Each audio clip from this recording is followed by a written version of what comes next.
परवरदिगारे आलम खालिक़े कायनात रब्बे लम यज़ल व ला यज़ाल ने कुरान मजीद में ऐलान फरमाया, इन्नद्दीना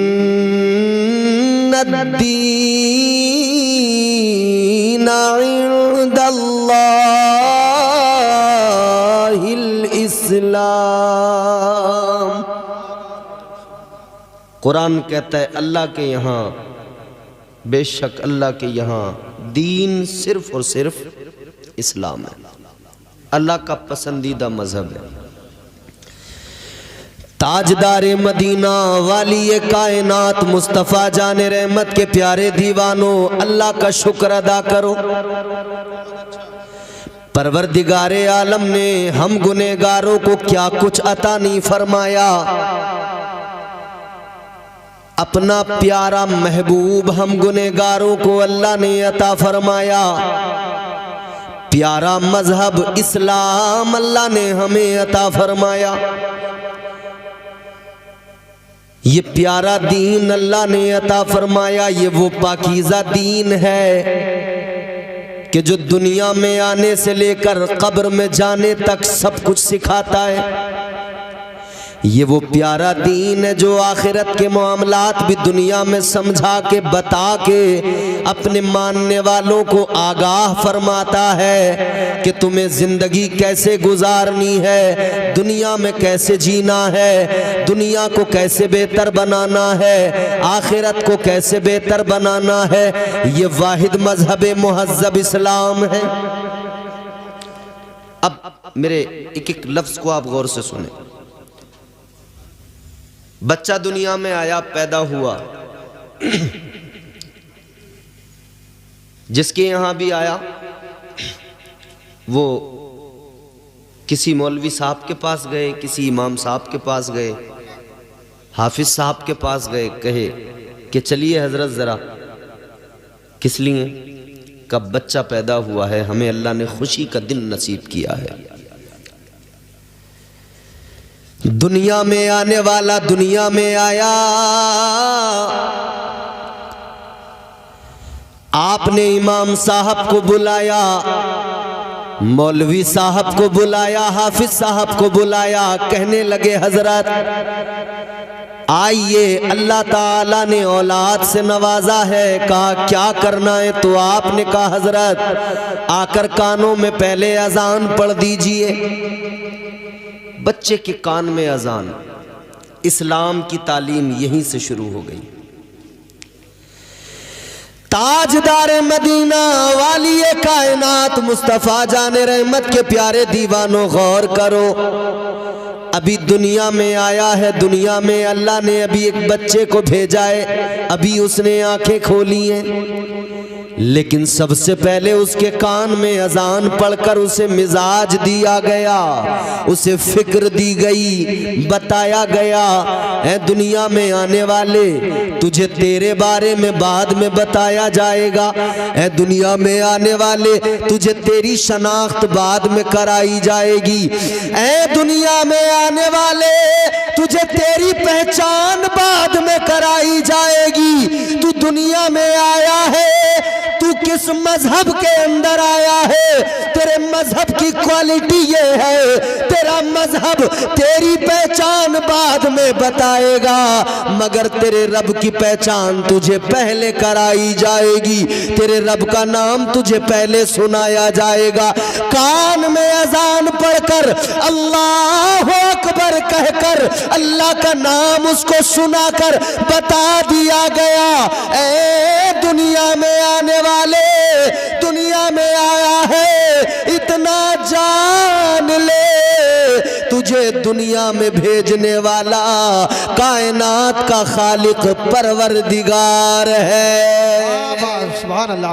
नारे तकबीर, नारे रिसालत, बस लगे आला हजरत हजरत अल्लामा इम्तियाज बरकाती साई किबला जिंदाबाद जिंदाबाद। बात समझ में आ रही है आपको?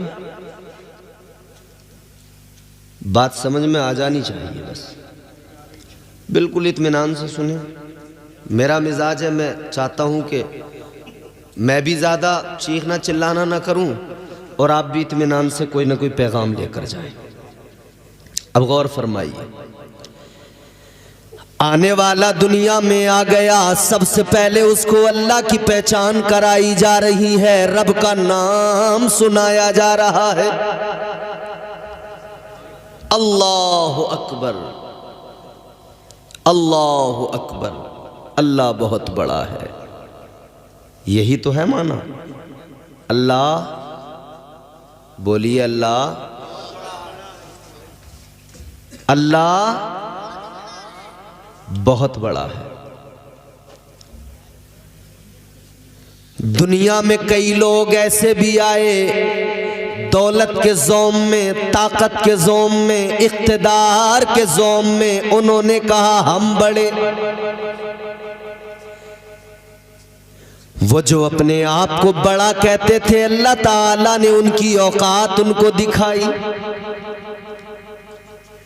दुनिया में एक बादशाह गुजरा, नाम उसका नमरूद। वो कहता था अना रब्बुकुमुल आला, कहता था मैं सबसे बड़ा रब हूं। एक बादशाह ताकत की बुनियाद पर, दौलत की बुनियाद पर कहता था मैं सबसे बड़ा, मैं सबसे बड़ा।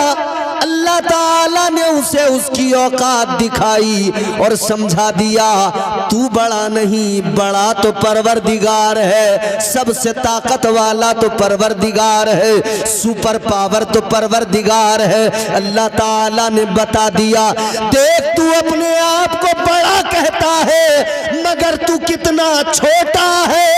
रब तुझे बता रहा है तुझे खत्म करने के लिए किसी बड़े की जरूरत नहीं पड़ेगी। अल्लाह ने सबसे छोटी मखलूक मच्छर को भेज दिया। अल्लाह ने औकात बता दी। अपने आप को बड़ा कहने वाले, जब तू अल्लाह की बनाई मखलूक में एक छोटे से मच्छर का मुकाबला नहीं कर सकता तो तेरी औकात नहीं है कि तू कायनात के मालिक परवरदिगार का, अल्लाह का मुकाबला कर सके।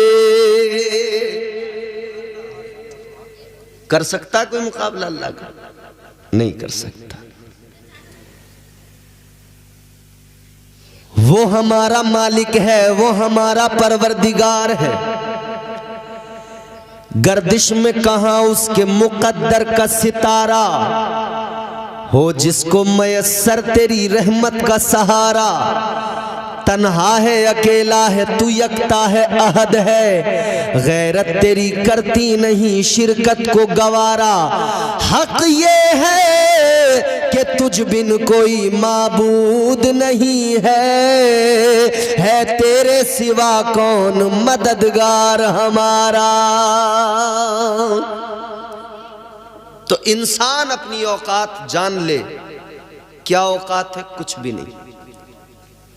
इंसान तो छोड़िए, पूरी कायनात की औकात की बात कीजिए। फरमाया गया अल्लाह ताला की नजर में इस कायनात की औकात एक मच्छर के पर के बराबर भी नहीं है, एक मक्खी के पर के बराबर भी। फरमाया कि अगर अल्लाह ताला की नजर में इस दुनिया की औकात, जिस दुनिया के लिए हम मर रहे हैं, कट रहे हैं, लड़ रहे हैं, झगड़ रहे हैं, बुरा हाल है, अगर अल्लाह ताला की नज़र में इस दुनिया की औकात एक मच्छर के पर के बराबर भी होती ना, तो इस दुनिया में सिर्फ और सिर्फ अल्लाह का नाम लेने वाले लोग होते, सिर्फ अल्लाह की इबादत करने वाले लोग होते, कोई नहीं होता उसके अलावा। मगर अल्लाह की नज़र में इस कायनात की कोई औकात नहीं है। कितनी सी, आप अपनी इस दुनिया को, अपने इस प्लेनेट को देखें, कितना सा है। मैप में जाकर कभी इसकी हकीकत देखिए तो सबसे पहले अल्लाह का नाम सुनाया गया, बता दिया गया तू अल्लाह का बंदा है, तुझे दुनिया में परवरदिगार ने भेजा है।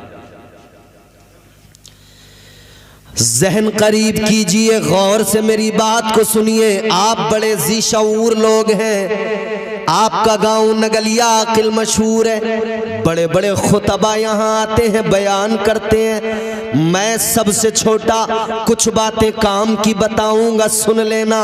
अल्लाह ने पैदा किया है। अब एक बात जरा गौर से सुनो, ये महफिली साले सवाब की है। हमारे जनाब नजीर भाई की बहन दुनिया से गई, एक न एक दिन हमें भी जाना।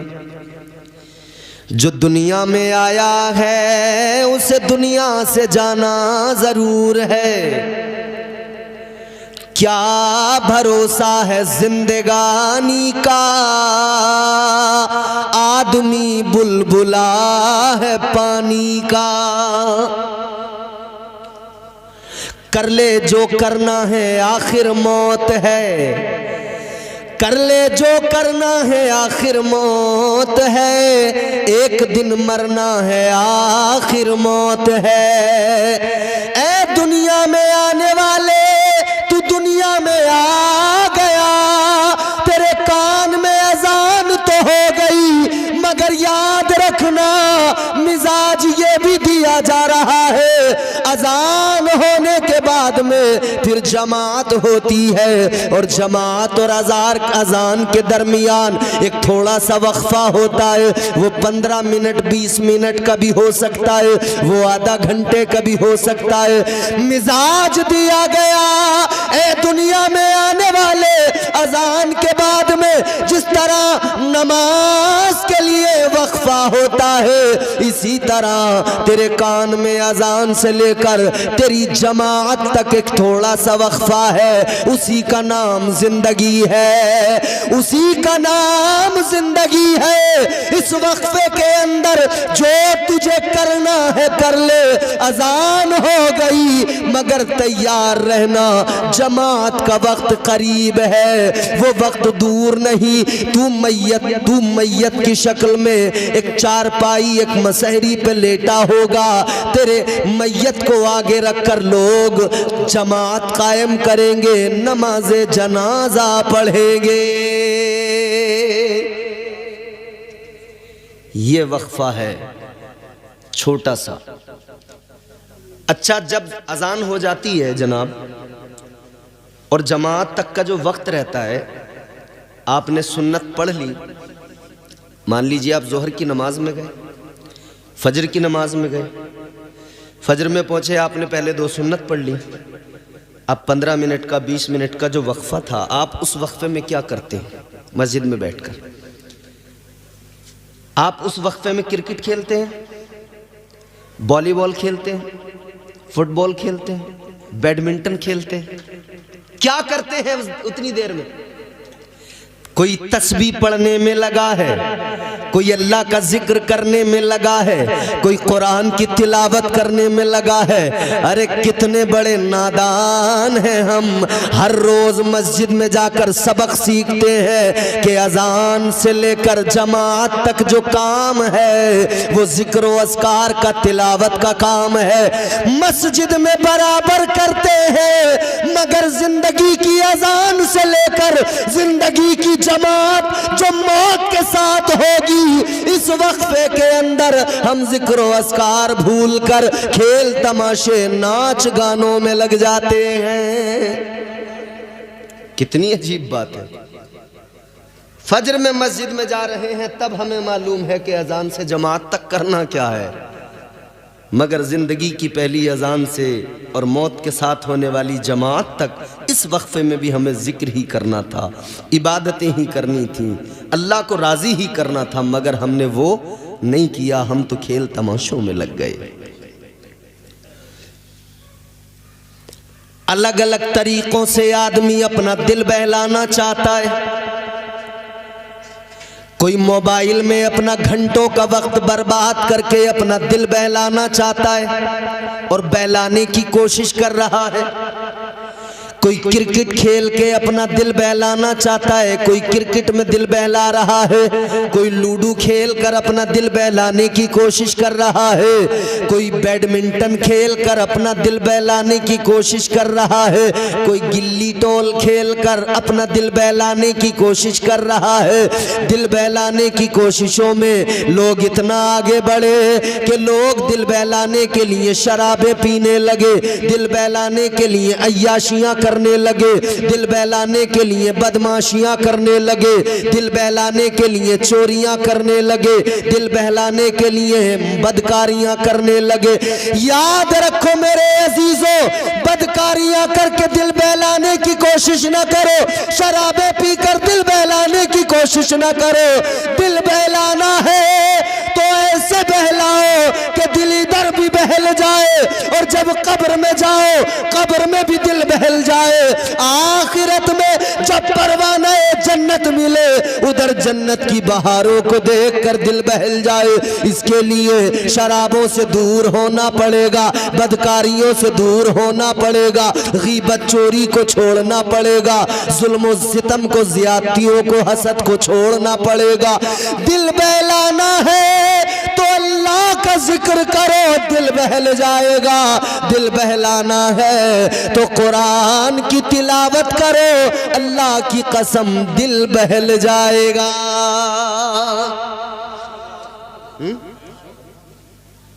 मगर अजीब बात है ना, दिल बहलाने के लोग अलग अलग तरीके ढूंढ रहे हैं। एक 20 साल का नौजवान, 25 साल का नौजवान किसी दीवार पर जकंद मार के अपना दिल बहलाना चाहता है। आप समझ रहे होंगे मेरी बात, और ना समझे हो तो मैं और आपको मिजाह में ही समझा देता हूं। ऐन से उसने आप लिखा हो, बिलखुसूस ये नौजवान ताक झांक वाले, दिल बहलाने के चक्कर में ताक झांक जो होती है ना, मेरे ये जो मैं सुना रहा हूं 4 मिसरे गौर से सुन ले। ऐन से उसने आप लिखा हो, ऐसा भी हो सकता है, पढ़ा लिखा वो शख्स गधा हो, ऐसा भी हो सकता है। ऐसा लग रहा है कि आप बहुत ज्यादा थक चुके हैं, अब आपका सुनने का मूड है नहीं। माशाल्लाह। हाँ, 2 ही बातें हो सकती हैं, या तो फिर आप परेशान हैं या तो फिर आप ज्यादा ही डूब गए हैं। अल्लाह खैर फरमाए, कहीं कहीं बोल भी जाया करें ताकि मुझे भी डर न लगे। क्या कई बार ना बोलने में खतरा यह भी हो जाता है कि ये गुस्से में तो नहीं बैठा है, समझ रहे? ऐन से उसने आप लिखा हो, ऐसा भी हो सकता है, पढ़ा लिखा वो शख्स गधा हो, ऐसा भी हो सकता है। गैर के घर में तू जो घुसा है अपना दिल बहलाने को, तेरे घर कोई और घुसा हो, ऐसा भी हो सकता है। अपना दिल बहलाने के चक्कर में किसी की दीवार को फांद कर अंदर जाकर अपना दिल बहलाने वाले, याद रख तू दूसरे के घर में घुसा है, अपने घर की भी फिक्र रखना, कहीं ऐसा ना हो तेरे घर में कोई और घुस के अपना दिल बहला रहा हो। अजीजा ने गिरामीउल कद्र, दिल बहलाना है तो कुरान की तिलावत से दिल बहलाओ, हो जाएगा चेहरा नूरानी और दिल में चमक आ जाएगी। हो जाएगा चेहरा नूरानी और दिल में चमक आ जाएगी। तुम रोज कलामे पाक पढ़ो, सांसों में महक आ जाएगी। अल्लाह ने जिंदगी दी है मगर बड़े सलीके से गुजारो। अच्छा, अल्लाह ने पैदा भी किया है, मौत भी वही देता है उसके हुक्म से। जिसका वक्त हो गया उसे दुनिया से चले जाना है। हमारे दिल के अंदर बड़ी ख्वाहिशें होती हैं, वो जिसका इंतकाल हो गया है, कहीं भी किसी भी जगह पर कोई भी शख्स जो दुनिया से जाता है उसके दिल में भी बड़ी ख्वाहिशें थी, मैं दुनिया में ऐसा करूं, वैसा करूं, ये करूं, वो करूं। ख्वाहिशें कभी तकमील उनकी मुकम्मल होती नहीं, ख़त्म ही नहीं होती, बढ़ती रहती हैं, बढ़ती रहती हैं। मगर एक दिन मौत आ जाती है। सोचने वाली बात यह है, मौत आती क्यों है, बंदा मरता क्यों है, क्या है फलसफा मौत का। हज़रत मूसा अलैहिस्सलाम अल्लाह के पैगंबर हैं। अल्लाह की बारगाह में उन्होंने सवाल किया था।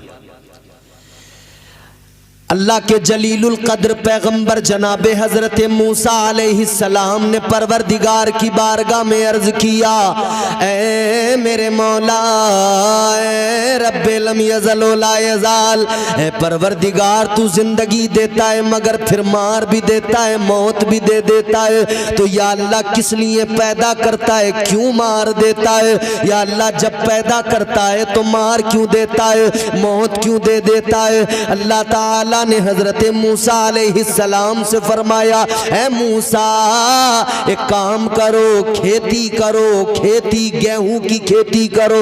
हजरत मूसा अलैहिस्सलाम को हुक्म रब मिल गया, गेहूं की खेती करो। हजरत मूसा अलैहिस्सलाम ने खेत तैयार किया, जमीन हमवार की, दाना जमीन में डाल दिया, जमीन में गेहूं के दाने डाल दिए गए। अब उसका ख्याल रख रहे हैं, उस दाने से एक छोटा सा पौधा निकल के आया, वो पौधा धीरे धीरे बड़ा होने लगा।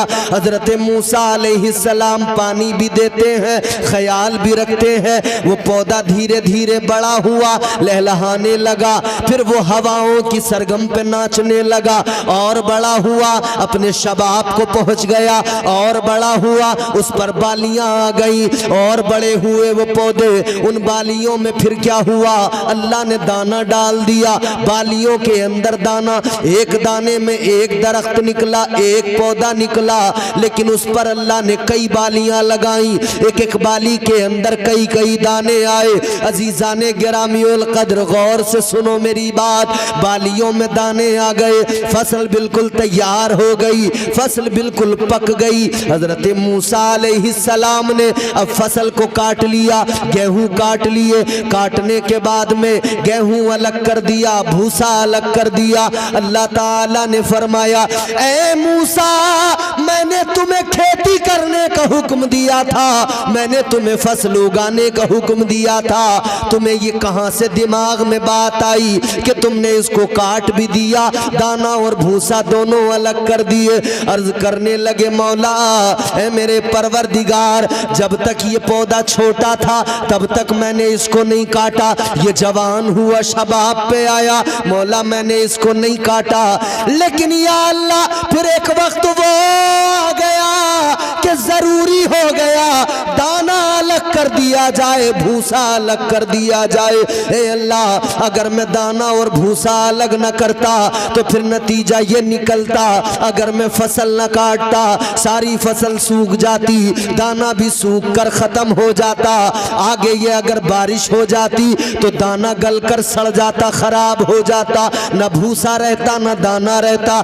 सारी फसल खराब हो जाती। अल्लाह ने फरमाया, मूसा ये बताओ, ये सोच, ये इल्म कहां से आया, ये ख्याल कैसे आया, ये फिक्र कहां से मिली। अर्ज करने लगे, मौला तू मेरा मालिक है, तू परवरदिगार है, या अल्लाह ये अक्ल तूने अता फरमाई, सोचने समझने का मादा तूने अता फरमाया।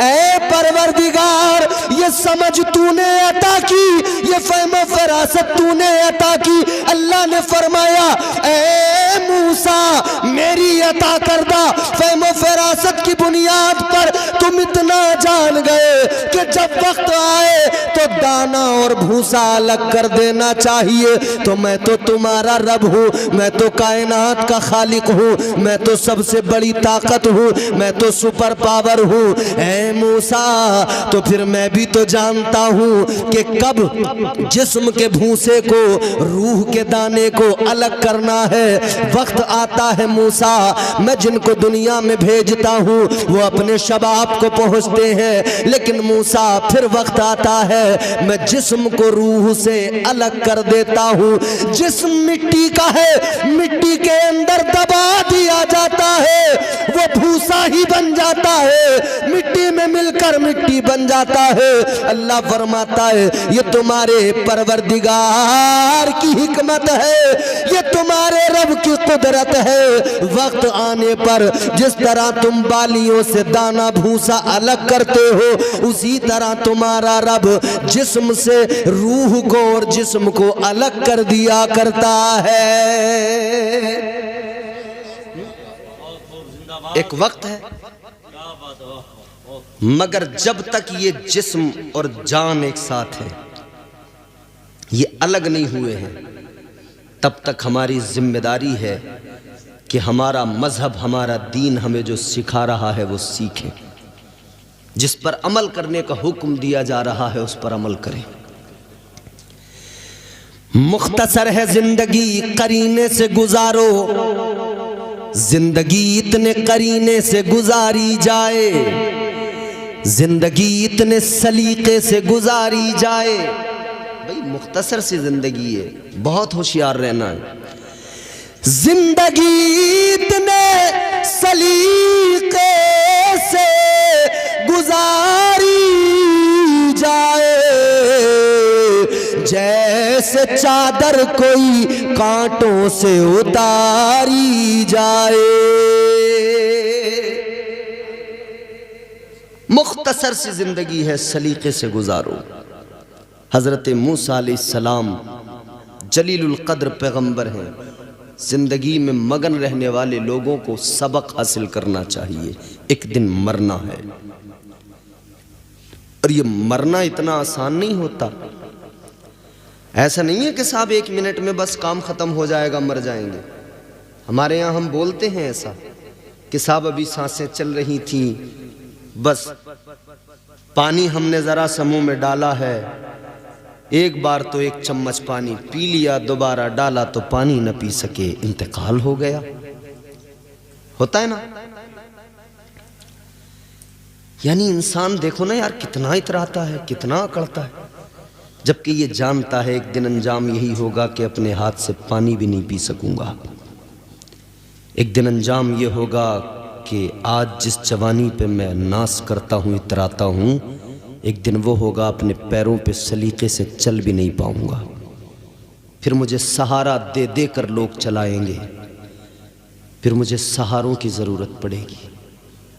इतना सब जानकर भी आदमी कितना बड़ा अनजान है।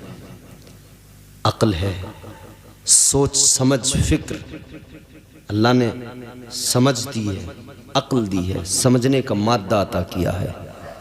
मगर वो किसी बुजुर्ग ने, किसी अल्लाह वाले ने कहा ना, इंसान अगर अल्लाह की दी हुई अक्ल का सही इस्तेमाल कर ले तो इससे बड़ा दानिश्वर कोई नहीं, और अगर ये बददिमाग बन बैठे तो फिर इससे बड़ा बेवकूफ भी कोई नहीं।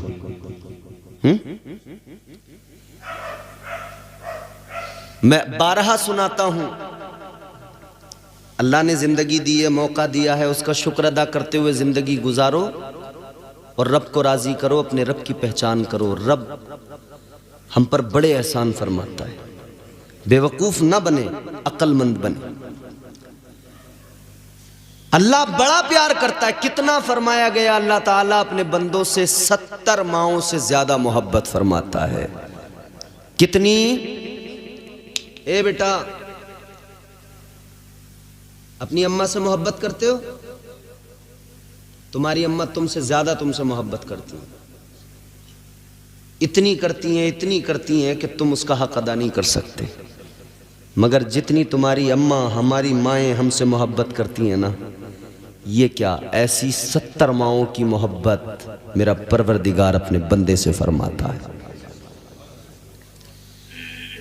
एक अल्लाह वाले, एक पीर दरवेश, सच्चे बुजुर्ग, कोई उनकी बारगाह में कोई मुरीद बैठा था, उनका सच्चा मुरीद, सच्चा पीर, सच्चा मुरीद। आजकल तो पीर भी जाली, मुरीद भी जाली।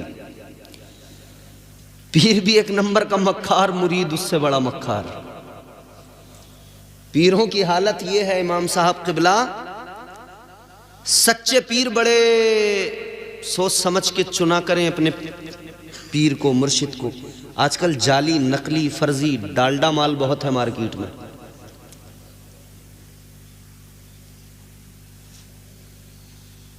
ऐसे ऐसे पीर मिलेंगे कि दिन भर अपना तमाम अच्छा हट्टा कट्टा मोटा ताज़ा होगा, चलता फिरता रहेगा, खाता पीता रहेगा, और नमाज की बात आएगी तो नमाज एक वक्त की नहीं पड़ेगा। ऐसे पीर जो होते हैं ना, उनकी पीरी पे पैर रखने की जरूरत है। एक पीर मुझे मिला था, बड़ा मोटा ताजा था, जिसने बुलाया था वो हम इमामत करते थे, तो उसने कहा इमाम साहब आपकी भी दावत है हजरत। हम चले गए, मैंने कहा भाई कोई पीर साहब आए हैं। हमने जाके पीर साहब से दुआ सलाम की। पीर मोटा ताजा बेहतरीन हट्टा कट्टा फरबा। मुरीद ने बकरा बनाया और पीर बकरे को ऐसा खा रहा था जैसा बकरा घास को खाता है, समझ रहे हो।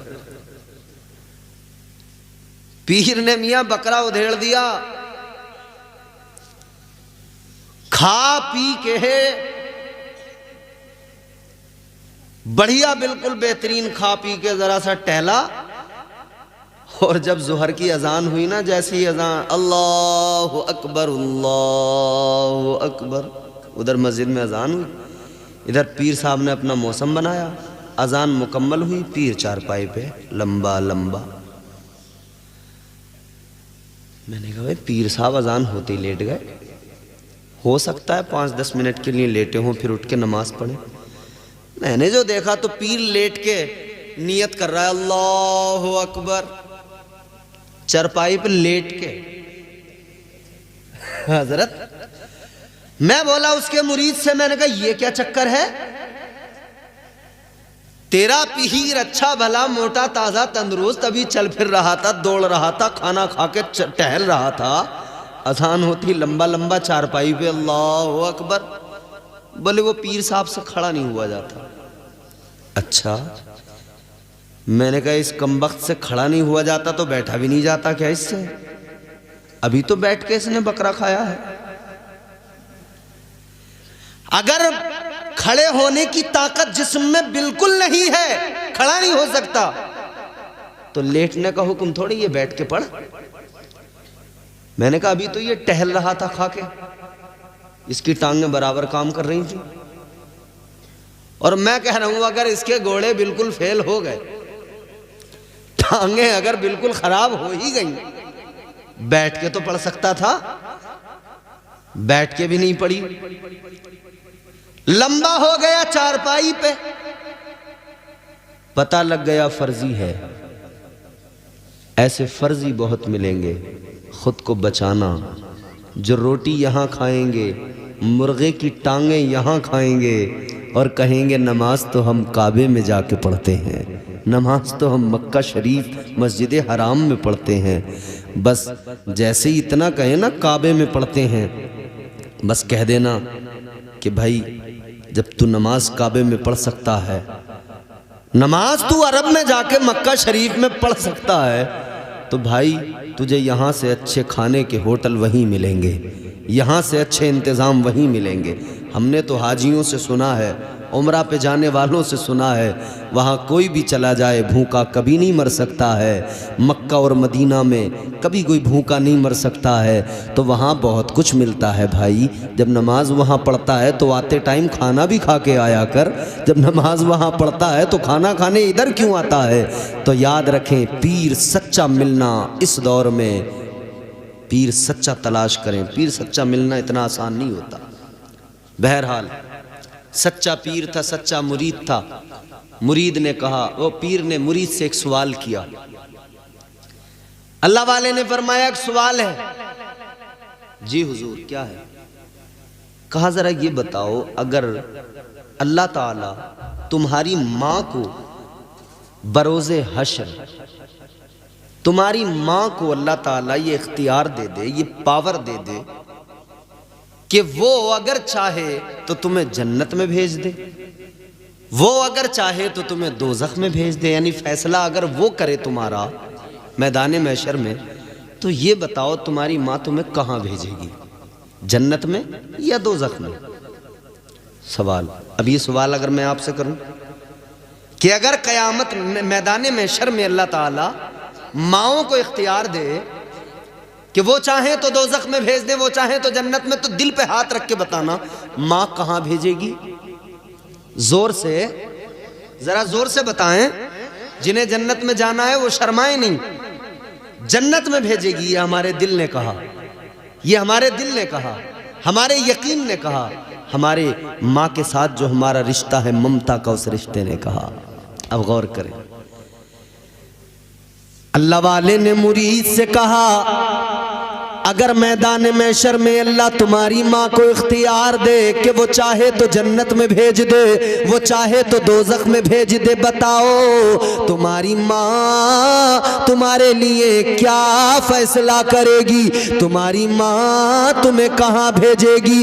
इतना सुना तो मुरीद ने कहा ए अल्लाह वाले, माँ तो माँ होती है, माँ की ममता के समंदर की गहराई इतनी है कि उसे नापा नहीं जा सकता। माँ के प्यार को, माँ की मोहब्बत को तोला नहीं जा सकता। कहने लगे ए अल्लाह वाले, ए मेरे पीर, ए मेरे मुर्शिद, माँ बड़ा प्यार करती है औलाद से, माँ अपने बच्चों से बड़ी मोहब्बत किया करती है। कहने लगे माँ तो माँ है, अगर माँ को अल्लाह ने इख्तियार दिया यकीनन माँ हर हाल में जन्नत में दाखिल करेगी। कहने लगे माँ यकीनन जन्नत का फैसला करेगी। इतना सुना तो पीर मुस्कुराने लगे, हंसी आ गई। फिर जरा देखा तो गमगीन हो गए, आंखों में आंसू भी आ गए। मुरीद ने कहा हुजूर मामला क्या है? अभी पहले आप मुस्कुराए, अब आपकी आंखों में आंसू आ गए, अब आपकी आंखें अश्कबार हो गई। मेरी तरफ देखकर ये जुमला गौर से सुन लेना। अल्लाह वाले ने फरमाया सुनो, ये माँ की ममता है जिसकी बुनियाद पर तुमने कहा कि माँ जन्नत में दाखिल करेगी, माँ इतना प्यार करती है जन्नत में दाखिल करेगी। अल्लाह वाले ने फरमाया सुनो, हंसी इसलिए आई, इसलिए मुस्कुराया कि इंसान कितना बड़ा अक्लमंद है, इसे समझ में आता है माँ की मोहब्बत क्या है, माँ की ममता क्या है, माँ का प्यार क्या है। ये जानता है, समझता है, बखूबी वाकिफ है। अजीज़ाने गिरामी उल कद्र कहते हैं मगर अगले ही वक्त मेरी आंख में आंसू इसलिए आया, अगले ही पल मेरी आंखें इसलिए अश्कबार हो गई कि मैं ये सोचने लगा कि आदमी इंसान इतना बड़ा अक्लमंद है और फिर बेवकूफ भी इतना बड़ा है, इतना बड़ा बेवकूफ है। एक माँ की ममता को, एक माँ के प्यार को समझता है, एक माँ की ममता इसे समझ में आती है, एक माँ का प्यार समझ में आता है। ये कहता है माँ जन्नत में दाखिल करेगी, मगर बेवकूफ इतना बड़ा एक माँ की ममता को समझता है और जो रब 70 माओं से ज्यादा प्यार करता है उस परवरदिगार की मोहब्बत को नहीं समझता। नारे तकबीर, नारे रिसालत, मस्तके आला हज़रत, उलमाए सुन्नत, इश्क मोहब्बत, इश्क मोहब्बत, प्यार मोहब्बत, प्यार मोहब्बत। हज़रत अल्लाह एक माँ की मोहब्बत को बंदा समझ रहा है, उस पर एतमाद है, भरोसा है कि मेरी माँ मुझे जन्नत में भेजेगी। और जो रब 70 माओं से ज़्यादा प्यार करता है उसकी मोहब्बत पे एतमाद क्यों नहीं, उसकी मोहब्बत पे भरोसा क्यों नहीं कि मेरा रब मुझे जन्नत में दाखिल करेगा। याद रखना अजीजो, अल्लाह ताला ने कुरान मजीद में ऐलान फरमा दिया मा यफ़अलुल्लाहु बिअज़ाबिकुम लइन शकरतुम व आमनतुम व कानल्लाहु शाकिरन अलीमा। अल्लाह का कुरान कहता है ए बंदो, अल्लाह ताला तो तुम्हें जन्नत में दाखिल करना चाहता है, अल्लाह तो तुम्हें अजाब से बचाना चाहता है। अल्लाह ताला तो चाहता ही नहीं, रब की मशीयत गवारा ही नहीं करती कि तुम पर अजाब किया जाए, तुम्हें अजाब में मुब्तला किया जाए। तो फिर ये अजाब जो तुम्हें होगा या जिसको तुम बुला रहे हो, ये तुम्हारा अपना मामला है, ये तुम खुद अपने लिए मुसीबतें जमा कर रहे हो। अल्लाह का कुरान कहता है वमा असाबकुम मिन मुसीबतिन फबिमा कसबत अयदीकुम वयअफू अन कसीर। अल्लाह ताला का कुरान कहता है ये जो तुम पर मुसीबतें आती है ये वो है जो तुमने अपने हाथों से कमाया है। तुम खुद अपने लिए मुसीबतें तैयार करते हो, तुम खुद अपने लिए मुसीबतें जमा करते हो। अल्लाह ताला की मोहब्बत को समझ लो और जिंदगी करीने से, कायदे से, सलीके से गुजार लो तो अल्लाह की मोहब्बत का ये आलम है। परवरदिगार तो अपने बंदों को जन्नत में दाखिल करना चाहता है, अपने आप को जरा संवारने की जरूरत है। याद रखना दुनिया भी संवर जाएगी, आखिरत भी संवर जाएगी, कब्र भी जन्नत का बाग बन जाएगी।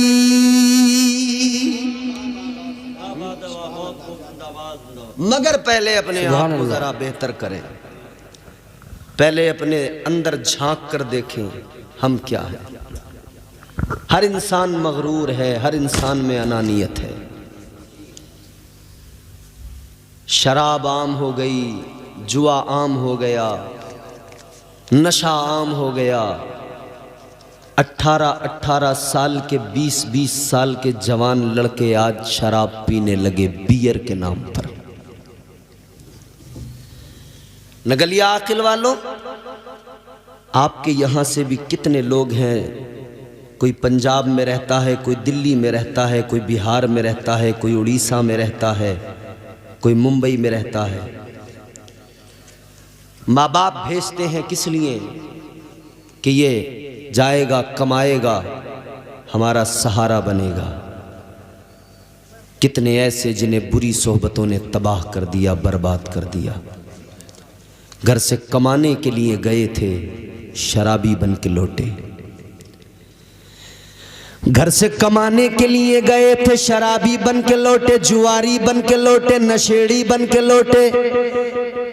गलत सोहबतों ने बर्बाद कर दिया, तालीम की कमी ने बर्बाद कर दिया, फिक्र बेदार न हो सकी, शऊर बेदार न हो सका, गलत संगतों ने बर्बाद कर दिया। अच्छा, ये दोस्ती का जो चक्कर है ना, ये भी बड़ा खतरनाक है। 25 साल तक ये दोस्त पीछा नहीं छोड़ते। दोस्ती के स्टेटस लग रहे हैं मोबाइलों में, दोस्त के लिए जान दे देंगे, दोस्त अगर आधी रात पुकारे चले जाएंगे। और होता भी है। दोस्त के पास बुलेट है ना, किसी दोस्त के पास अगर बुलेट है दूर दूर भी, तो फिर आने दो कोई शादी अपनी रिश्तेदारी में, दोस्त की बुलेट लेके फिर जाएंगे। देखो, दोस्त की बुलेट है और उड़ना इनका देखो, ये उड़े उड़े फिर रहे हैं। पल्सर मांग के लाए हैं मगर उड़ना इनका देखो, अपने आप को रामपुर का नवाब समझ रहे हैं। दोस्तों की संगतों ने इतना बर्बाद किया, 25 साल खराब हो गए, न पढ़ सके, न तालीम हासिल कर सके, न कुछ और कर सके। अम्मा अब्बा परेशान। जब ज़्यादा परेशान हुए तो फिर किसी ने मशवरा दे दिया, ये दोस्तियाँ, ये यारियाँ तभी छूटेंगी, इसका निकाह कर दो, इसकी शादी कर दो। तो अम्मा अब्बा ने कहा चलो भाई इसकी शादी करो। उन्होंने सोचा था शादी कर देंगे तो ये दोस्त यार जो है सब छूट जाएंगे। माँ बाप ने शादी कर दी, दोस्त यार तो छूट गए, मगर मेम साहब जो आई वो बड़ी ख़तरनाक निकली। उन्होंने आके घर में महाभारत शुरू कर दी। अम्मा अब्बा फिर परेशान।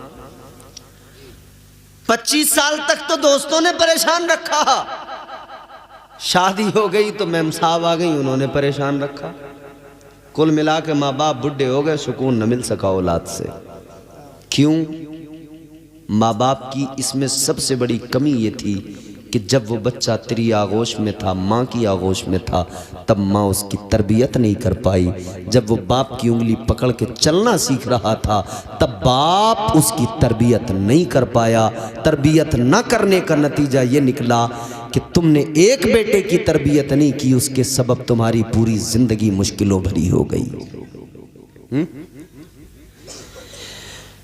अपनी बुढ़ापे को अगर बेहतर बनाना है तो औलाद को अच्छा बनाओ, इल्म दीन औलाद को दो, अपने बच्चों को पढ़ाओ, कुरान सिखाओ। वरना याद रखना, ये जब रात को दोस्त आता है, फोन करता है कि भाई बाहर चौराहे पे खड़ा हूं आ जा, तुम अगर बिस्तर पे बीमार पड़े हो, ये दवाई देने को तैयार नहीं, 2 घूंट पानी देने को तैयार नहीं, लेकिन ठंड में सुकड़ता हुआ दोस्त की खातिर चौराहे पे जरूर पहुंचेगा।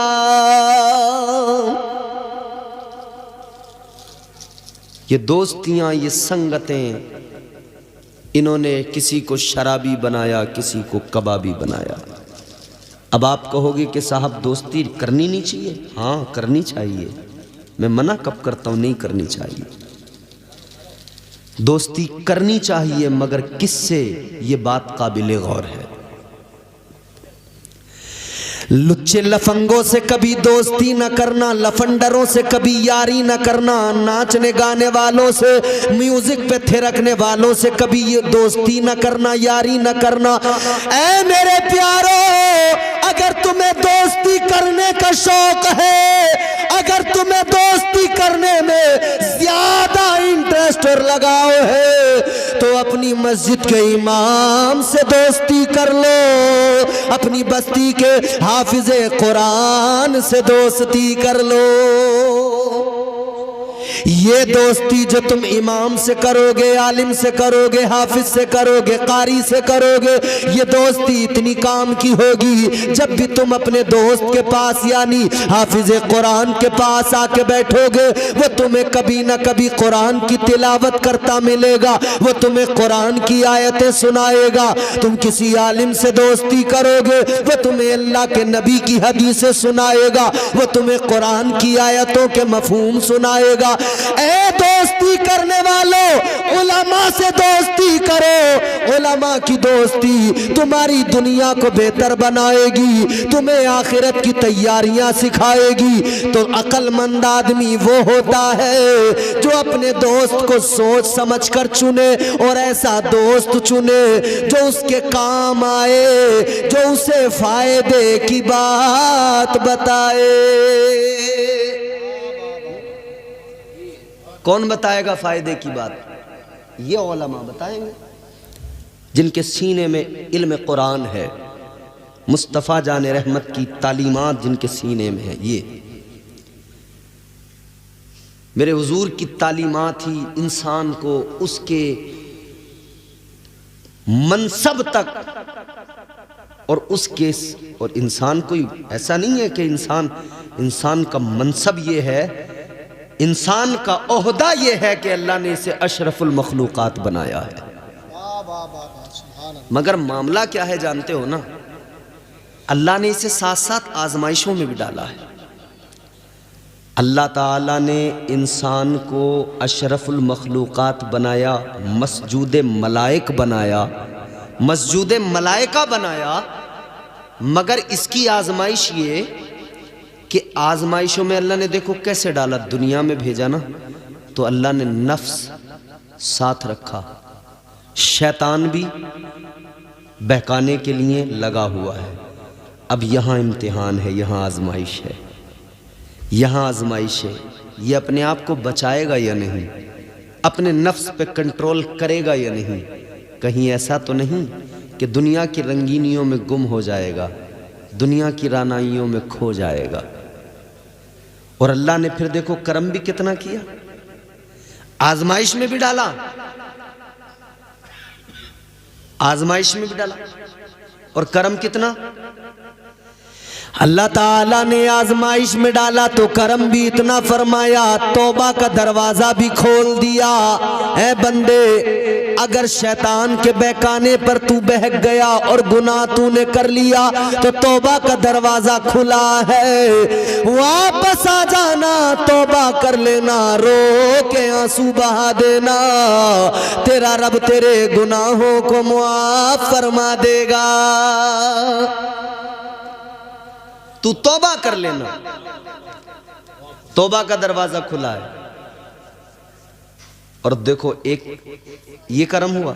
अच्छा कर्म देखे, फिर अल्लाह ने अंबिया भेजे, रसूल भेजे, और फिर हम गुनहगारों के लिए अपना प्यारा महबूब भेज दिया, हिदायत के लिए, रहनुमाई के लिए। सबसे बड़ा करम अल्लाह का, सबसे बड़ा फजल, उसने अपना प्यारा महबूब भेज दिया। बंदो अब सुनो, मिजाज अल्लाह ताला ने दिया, फिक्र अल्लाह ने बेदार की। ऐ मेरे बंदो, शैतान बहकाएगा, तुम्हारा नफ्स भी बहकाएगा, मगर बहक न जाना, मेरे महबूब के दामन को पकड़ लेना, मेरे महबूब की तालीमात पर अमल कर लेना, मेरे महबूब की सीरत पर अमल कर लेना। याद रखना, अगर तू मेरे महबूब का हो गया, अगर तू उनका गुलाम बन गया, तो शैतान तेरा कुछ नहीं बिगाड़ पाएगा, कुछ नहीं बिगाड़। सुभान अल्लाह। अच्छा फिर देखे करम वाला है करम। फिर अल्लाह ने सहाबा की जमात, ताबईन की जमात, तबे ताबईन की जमात, फिर अल्लाह ने औलिया की जमात। किस लिए? किस लिए? कि तुम्हारी ज़िंदगी बेहतर हो, तुम्हारी हिदायत होती रहे, तुम्हें नसीहतें मिलती रहें, तुम्हें तालीम मुस्तफ़ा से आरास्ता किया जाता रहे। अल्लाह ताला का फजल देखो, अल्लाह ताला ने प्यारा मजहब इस्लाम यानी प्यारा दीन अता फरमाया, अपना पसंद किया हुआ। बहुत काम के जुमले हैं, सुन लें। परवरदिगारे आलम ने अपना पसंदीदा दीन अता फरमाया, मगर अल्लाह ताला आलिमुल गैब व शहादा, सब जानने वाला। परवरदिगार को मालूम था शैतान बहकाएगा, ईमान पे डांका डालेगा, नफ्स बहकाएगा, और कई छोटे मोटे शैतान और इधर दुनिया में टहलते फिरेंगे, बर्तन उठा के वो भी बहकाएंगे, ईमान पे डांका डालने की कोशिश करेंगे। परवरदिगारे आलम ने करम ये फरमाया, अल्लाह ने दीन दिया, दीन पे कोई डाका न मार ले। अल्लाह ने दीन की हिफाजत के लिए जहां दीन दिया, दीन की हिफाजत के लिए मुहियुद्दीन दिया। अल्लाह ने अपना प्यारा दीन दिया, दीन की हिफाजत के लिए अजमेर में ख्वाजा मुईनुद्दीन दिया। अल्लाह ने दीन दिया, दीन की हिफाजत के लिए कुतुबुद्दीन दिया। अल्लाह ने दीन दिया, दीन की हिफाजत के लिए निजामुद्दीन दिया। अल्लाह ने दीन दिया, कोई हमारे दीन पे डाका न मार ले। अल्लाह ने ताजुद्दीन दिया, फरीदुद्दीन दिया, कोई हमारे दीन और ईमान पे डाका न मार ले। अल्लाह ने इसीलिए अलाउद्दीन दिया।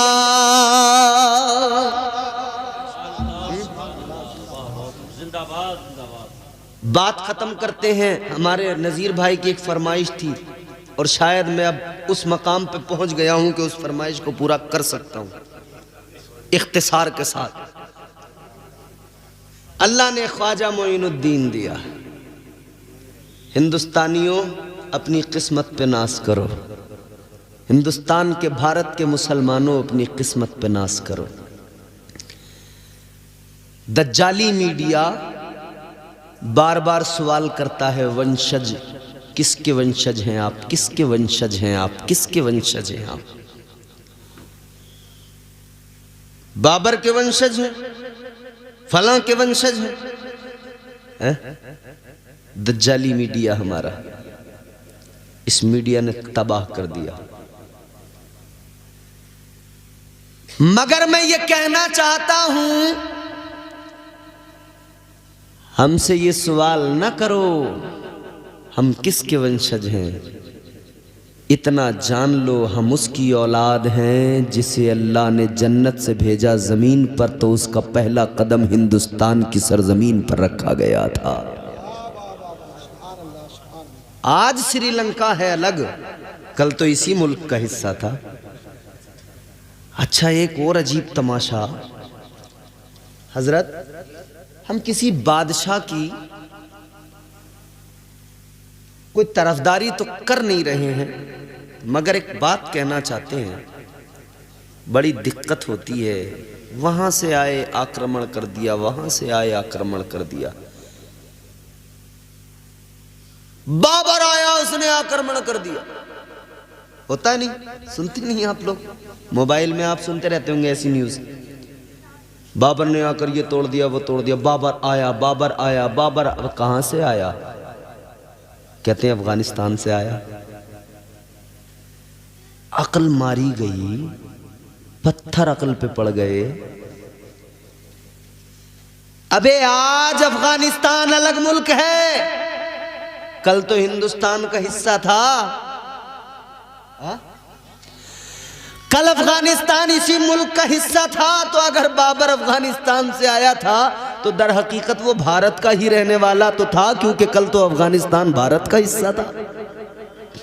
खैर, हम फिर भी किसी की वकालत बादशाह की नहीं कर रहे, मगर हाँ, हम बाबर बादशाह की बादशाहत की बात नहीं करते, मगर हम ख्वाजा गरीब नवाज की हुकूमत की बात करते हैं। मेरे ख्वाजा की हुकूमत कल भी थी, आज भी है, और भारत पर गरीब नवाज की हुकूमत सुबह कयामत तक रहेगी।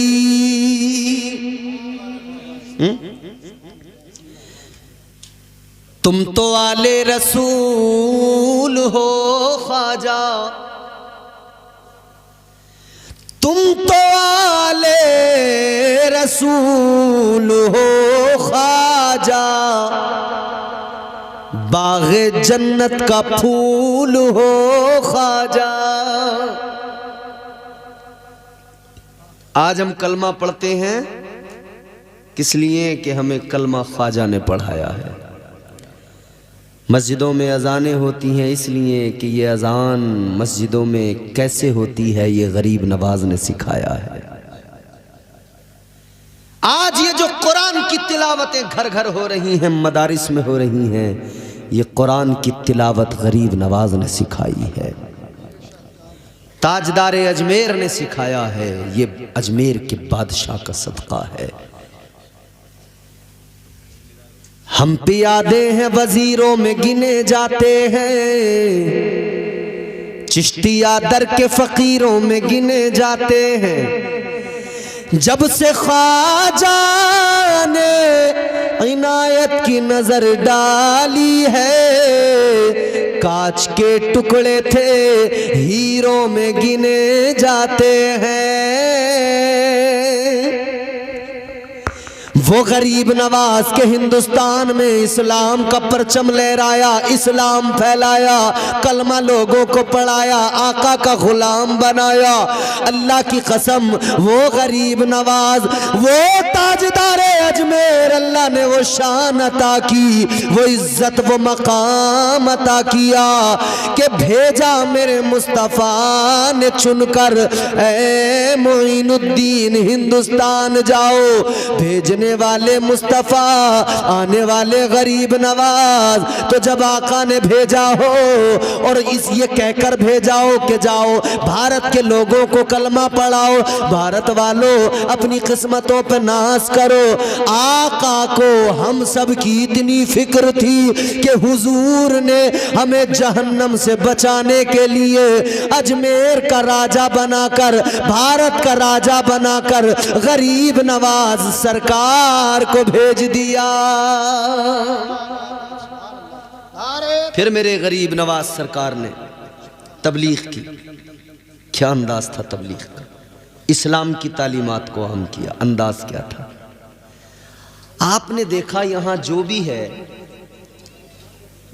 है वो बस अपने हाथों से बनाए हुए पत्थर के सनम, आज वो देखिए भगवान बने बैठे हैं। जिसे देखिए वो मंदिरों के रास्ते पर है, जिसे देखिए वो पूजा कर रहा है। कैसे इनको समझाएं, कैसे बताएं? एक मौका आया और इतना प्यारा आया कि उसने बहुतों को कलमा पढ़ा दिया। उस मौके की वजह से गरीब नवाज, कौन सा मौका आया?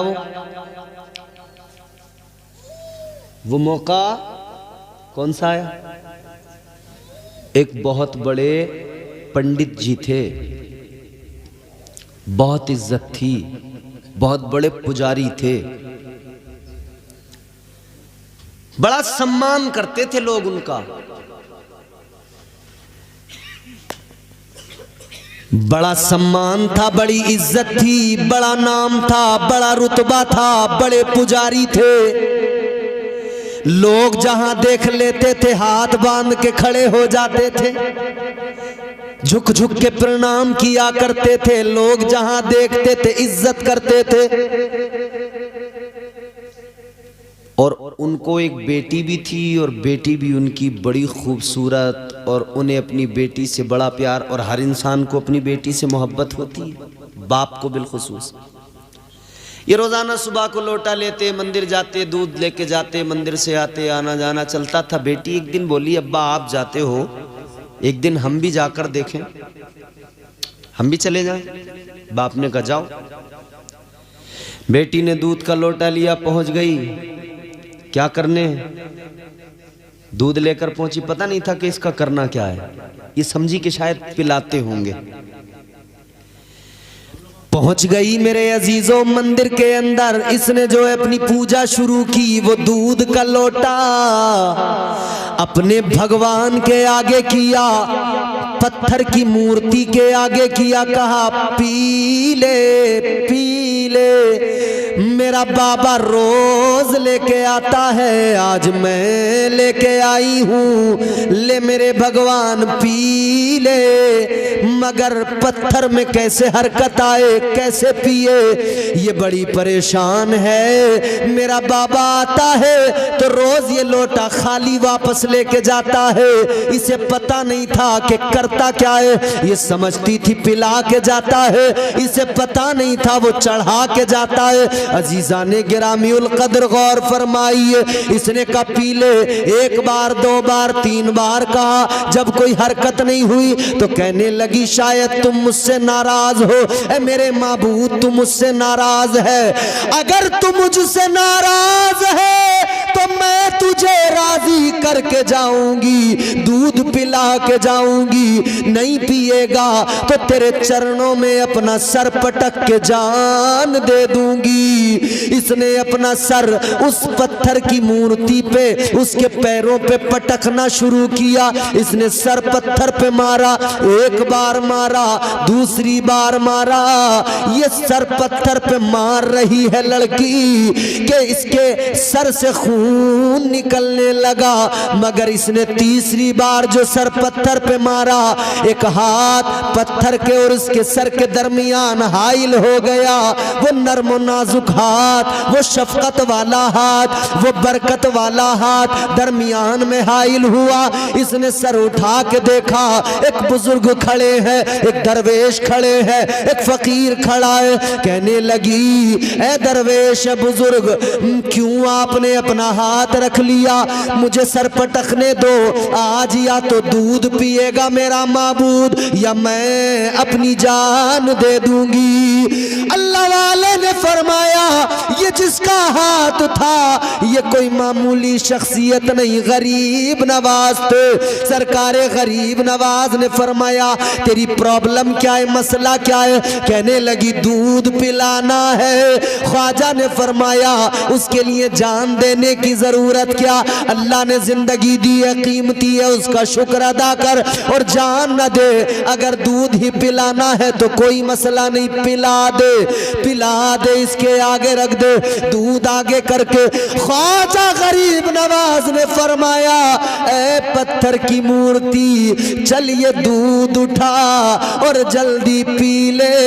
फरमान गरीब नवाज का था, मशीयत का परवरदिगार ने अपने वली का, ये जो वली ने कह दिया उस पत्थर की मूर्ति से, अल्लाह ने उसको यूं पूरा किया कि उस पत्थर की मूर्ति में जान डाल दी, उसमें हरकत पैदा हुई। पत्थर की मूर्ति ने दूध का लोटा उठाया और जल्दी मुंह से लगाया, सारा दूध पी लिया।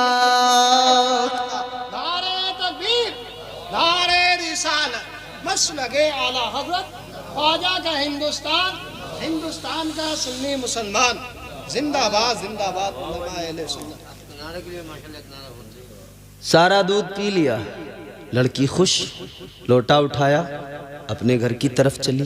गरीब नवाज भी अपना रास्ता पकड़ के चले, लेकिन सर से खून तो निकल चुका था। रास्ते में लोगों ने देखा सबसे बड़े पुजारी की बेटी सर से खून बह रहा है और जा रही है घर की तरफ, तो फिर कयास लगाने लगे। सोचा कि शायद इसके साथ कुछ बुरा हुआ है। फिर लोगों ने अपने कयास लगाए, शायद इसे किसी ने पकड़ लिया, शायद इसके साथ किसी ने कुछ गलत किया, शायद ये, शायद वो, शायद ये, शायद वो। ये इतना कयास लगाया लोगों ने, 1 से 2, 2 से 4, 4 से 6, ये भीड़ बनती गई। उसके पीछे पीछे उसके दरवाजे तक पहुंच गई। इधर लड़की घर के अंदर पहुंची, उधर ये लोग भी उसके साथ पहुंचे। पुजारी जी को बुलाया, कहा पुजारी जी ज़रा अपनी बेटी से पूछो हुआ क्या है, किसी ने इसके साथ कुछ न कुछ बुरा किया है, ज़रूर इसकी इज्जत पे हाथ किसी ने डाला है। पुजारी जी ने इतना सुना तो जिस्म कांप गया। बाप के लिए ये कितना सख्त मरहला होता है। जिस्म में कपकपी आ गई। बेटी से बोले, बेटी ये जो लोग कह रहे हैं मामला क्या है, क्या तुझ पर किसी ने कोई तेरे साथ ज्यादती की? कहने लगी, नहीं बाबा मेरे साथ तो किसी ने कोई ज्यादती नहीं की। कहा, फिर ये सर से खून क्यों बह रहा है, ये आखिर माजरा क्या है? इसने फिर किस्सा सुनाया। कहने लगी, बाबा मामला ये है, मैं दूध पिलाने के चक्कर में अपने माबूद को उसके चरणों में अपना सर पटक रही थी, इसलिए खून निकला है। तो कहा फिर मैं दूध पिला कर आई हूँ। लोगों ने इतना सुना, कहा अब तो बिल्कुल बात साफ हो गई, यकीनन कुछ न कुछ गलत हुआ है, यकीनन इसकी इज्जत के साथ खिलवाड़ हुआ है, क्योंकि ये जो कह रही है कि दूध पिला के आई हूँ, हमारी इतनी उम्रें हो गई, हम भी रोज जाते हैं, कभी किसी पत्थर के माबूद ने दूध नहीं पिया है। अब तो बात इज्जत पे बनाई। बाप परेशान है, इज्जत है, वकार है, मगर एक लम्हे में इज्जत खतरे में पड़ गई।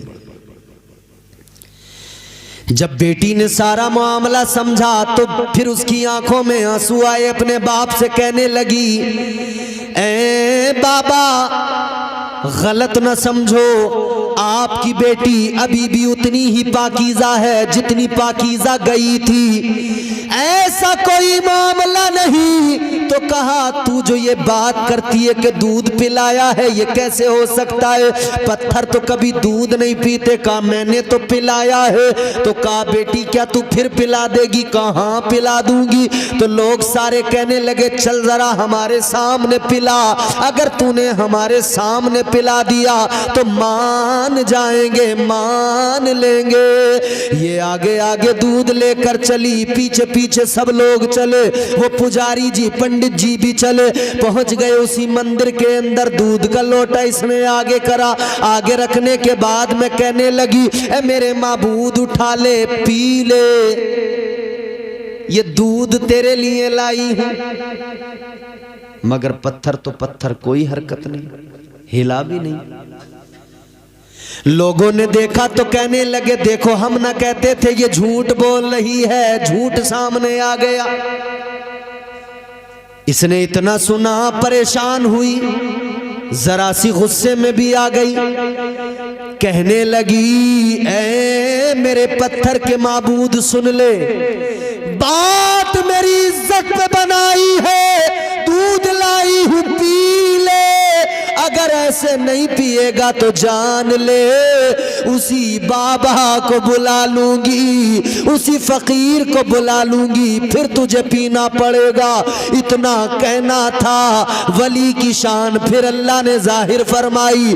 फिर पत्थर की मूर्ति में हरकत हुई, उसने फिर उठाया, फिर पीना शुरू कर दिया, फिर सारा पी लिया। लोगों की आंखें फटी रह गई, ये क्या मामला, हैरान हो गए। कहने लगे अब हमें पता चल गया, जिसको हम माबूद समझते हैं वो ताकतवर नहीं, ताकतवर तो वो फकीर है, वो दरवेश है, वो ज्यादा इबादत का मुस्तहिक है कि जिसने इसको अपने काबू में कर लिया और ये उसके नाम से हरकत करने लगा। कहने लगे बेटी जरा उसका पता बता। कहती है पता तो नहीं मालूम, लेकिन इतना जानती हूँ, इधर जाते देखा है। एक समत बताई, सारे लोग उधर गए। आगे गए तो क्या देखा, गरीब नवाज नजर आ गए। सरकारे गरीब नवाज इनको मिल गए। ये सारे पहुंचे, कहने लगे बाबा हम जान गए, हम जिसे माबूद मानते हैं वो माबूद नहीं है, आप हमारे माबूद हो, आप हमारे खुदा हो। सरकारे गरीब नवाज ने फरमाया सुनो, न वो पत्थर के माबूद तुम्हारे खुदा है, न मैं खुदा हूँ, खुदा तो वो है जिसने मुझे भी पैदा किया है और पत्थरों को भी उसी ने पैदा किया है। बाबा सुभान अल्लाह, जिंदाबाद जिंदाबाद। मेरे गरीब नवाज ने फरमाया इबादत उसी का, वही इबादत का मुस्तहिक है। तुम्हें अगर सर झुकाना है तो पत्थर के खुदाओं के आगे सर न झुकाओ, परवरदिगार खालिक़े कायनात की बारगाह में सर झुकाओ। सुभान अल्लाह। इस्लाम ये है, इस तरह से आया है इस्लाम। प्यारा मजहब, सुथरा मजहब, सच्चा मजहब। इन्नद्दीन इंदल्लाहिल इस्लाम। ये प्यारा मजहब है, अल्लाह का पसंदीदा, अल्लाह का चुना हुआ। दोस्त कोई तोहफा दे तो दोस्त उसको संभाल के रखता है, उसकी हिफाजत करता है। ये मजहब तो अल्लाह ने दिया है, अल्लाह का दिया हुआ तोहफा है। हर बंदे को चाहिए कि अल्लाह के दिए हुए तोहफे की हिफाजत करे, इस तोहफे की हिफाजत करें। अल्लाह अमल की तौफीक दे, इस महफिल को अल्लाह कबूल फरमाए, मरहुमा के दर्जात परवरदिगार बुलंद फरमाए। दौरान गुफ्तगू जो गलतियाँ हुई हो अल्लाह मुआफ़ फरमाए। अस्तग़फिरुल्लाह रब्बी मिन कुल्लि ज़ंबिन व अतूबु इलैह। कलमा शरीफ पढ़ें, ला इलाहा